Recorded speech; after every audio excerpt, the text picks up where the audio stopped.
Are we animals in a zoo? Why Australian Open stars are frustrated by lack of privacy. IGA Swiatek backed Coco Gauff's calls for more privacy at the Australian Open, saying that players are made to feel like animals in the zoo due to the surveillance of behind-the-scenes cameras at the tournament, while Novak Djokovic said he is against the constant monitoring. Gauff was captured smashing her racket 7 times, following her quarterfinal defeat to Elina Svitolina on Tuesday, and was frustrated to see her outburst immediately shared across social media. The question is, are we tennis players, or are we animals in the zoo where they are observed even when they poop? You know. Swiatek said after her defeat to Elena Rybakina in the quarterfinals. Okay, that was exaggerating obviously, but it would be nice to have some privacy. It would be nice also to have your own process and not always be, like, observed. It would be nice to have some space where you can do that without the whole world watching. The backstage cameras can offer fans some light-hearted moments, too, such as when 6-time Grand Slam champion and world number 2 Swiatek was filmed being asked for her accreditation by security earlier in the tournament. For sure it's not simple, Swiatek said. I don't think it should be like that, because we're tennis players. We're meant to be watched on the court and in the press. That's our job. It's not our job to be a meme when you forget your accreditation. It's funny, for sure. People have something to talk about. But for us, I don't think it's necessary. Djokovic empathized with Gauff's frustration but said that, while he is against the invasion of the players' space, he cannot see how the tournaments go backwards to limit what fans and broadcasters have access to. I agree with her, the 38-year-old said. It's really sad that you can't basically move away anywhere and hide and fume out your frustration, your anger in a way that won't be captured by a camera. But we live in a society and in times where content is everything, so it's a deeper discussion. I guess it's really hard for me to see the trend changing in the opposite direction, meaning we take out cameras. If you see, it's only going to be as it is or even more cameras. I mean, I'm surprised that we have no cameras while we are taking a shower. That's probably the next step.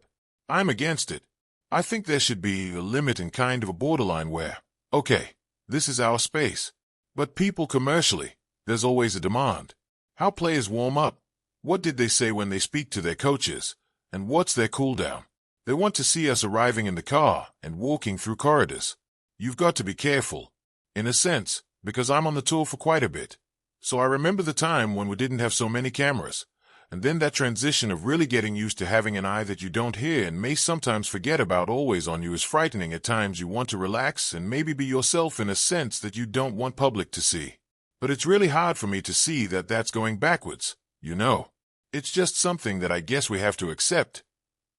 After a horrible defeat to Svitolina, Gauff said she wanted to let out her frustration by smashing her racket away from public view rather than lashing out at her team. The world number 3 said some conversations could be had with the tournament, as the only private place for players was the locker room. I tried to go somewhere where there was no cameras, Gauff said after the defeat. I kind of have a thing with the broadcast. I feel like certain moments. The same thing happened to Arena after I played her in the final of the US Open. I feel like they don't need to broadcast.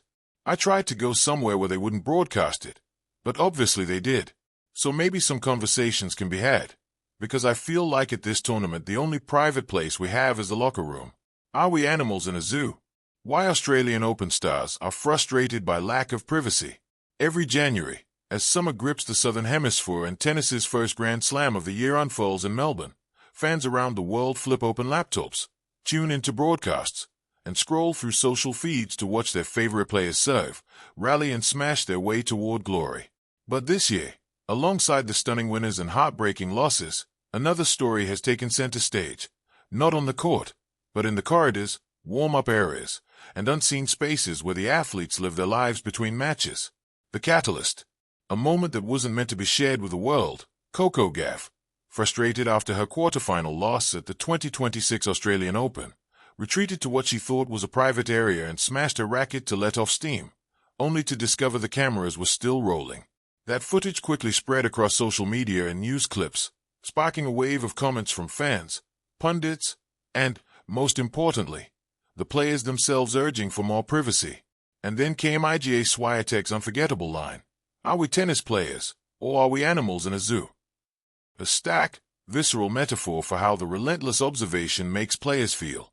It's an image that has stuck, inviting us to pause and reflect on what it means to be a public figure whose job is to be watched, yet whose humanity demands moments of solitude.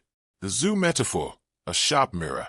Swiatek's comparison to zoo animals isn't just hyperbole. It's a window into a fundamental tension in modern sports, visibility versus humanity. In a zoo, animals are on display for curiosity, entertainment, even education. They have been removed from their natural habitats, placed behind barriers, and are observed nearly every waking moment by onlookers.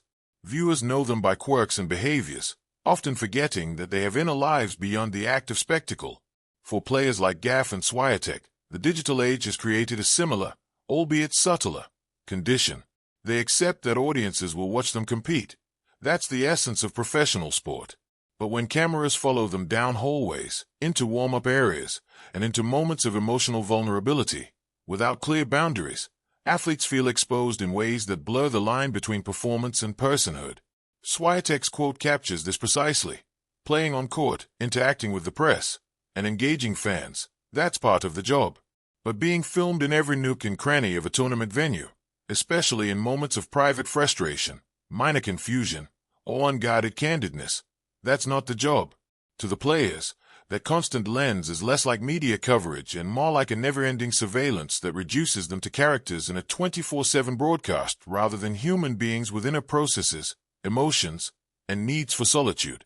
A modern performance, the price of constant content. The evolution of sports broadcasting, especially in the last decade, has been dramatic. Gone are the days when only match play and official press conferences were recorded. Now fans want access to every angle, training routines, behind-the-scenes locker room jokes, practice sessions, and candid reactions. Technology makes that possible and social media makes that content valuable. Organizers, too, have embraced this shift. For the Australian Open, behind-the-scenes cameras are meant to deepen fans' connection, build narratives around players' journeys,